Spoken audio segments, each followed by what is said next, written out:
आप सभी मेरे मित्रजनों को विनती है कि उत्तराखंड में पिछले सितंबर माह से भर्ती घोटालों की विरोध में जो उत्तराखंड के युवाओं का जनक्रोश लगातार बना हुआ है।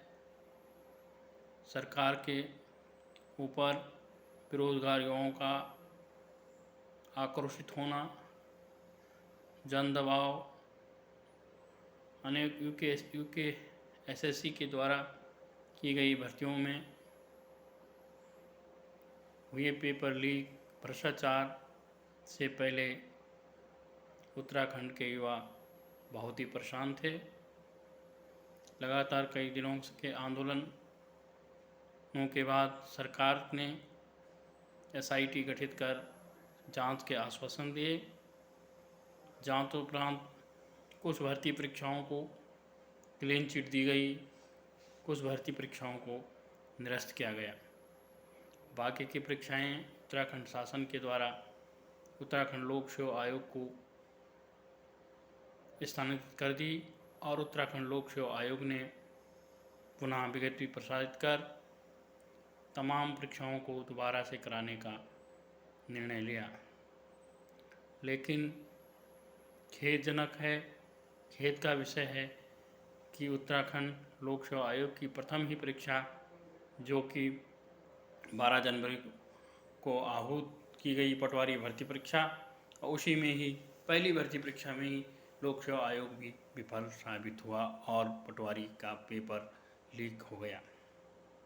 पटवारी पेपर लीक होने के तुरंत उपरांत एसआईटी द्वारा लोक सेवा आयोग का अति गोपनीय जो विभाग होता उसका ही मुखिया चतुर्वेदी का परीक्षा इस लीक पेपर भर्ती घपले में संलिप्त होना एक निंदनीय और चौंकाने वाला विषय है, क्योंकि कहते हैं कि जब बाढ़ ही उजाड़ खाने लग जाए तो औरों पे क्या विश्वास किया जा सकता। जो भर्ती आयोग परीक्षाओं को आयोजित करता है, जिसकी संपूर्ण जिम्मेदारी परीक्षा को संपन्न पारदर्शीपूर्ण परीक्षा संपन्न कराने का उत्तरदायित्व रहता है, वही आयोग के इन विभाग के अति गोपनीय, जिसके पास सारी पेपर परीक्षाओं की कॉपियों की जिम्मेदारी होती, वही व्यक्ति, जो उसी व्यक्ति की मिली भगत से पेपर लीक हो गया और पेपर नकल माफियों के सपुर्द कर दिया गया।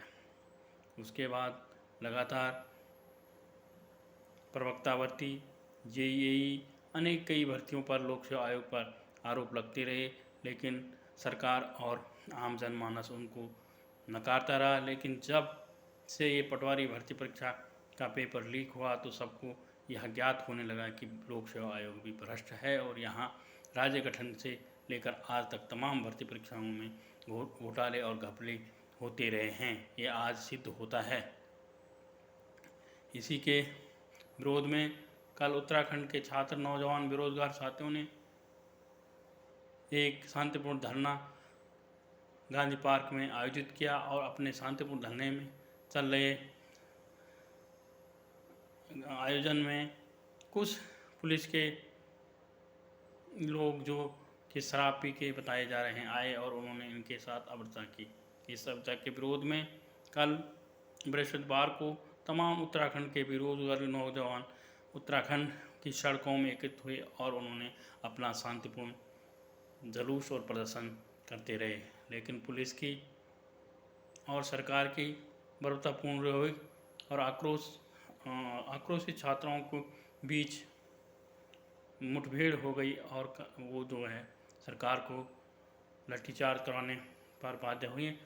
होना गलत है, सरकार को संयमता से छात्रों के साथ निपटना चाहिए, लेकिन खेदजनक रहा है कि कल कई लड़कों को, कई छात्राओं को चोटें आई, जो कि खेदजनक है। मेरा आप सभी उत्तराखंड के वासियों से निवेदन है कि आप लोग इस भर्ती घोटालों के पक्ष में एक बार जबरदस्त आंदोलन में छात्रों का साथ दें, जिससे भविष्य में हम सब आप लोगों के बच्चों के लिए भी ये परीक्षाएं पारदर्शीपूर्ण हो। नहीं तो अगर इस बार हम लोग एकजुट नहीं हुए। इस बार सरकार को ये नहीं दिखाया कि जनता ही सर्व कुछ है, सरकार कुछ नहीं है, जनता ही।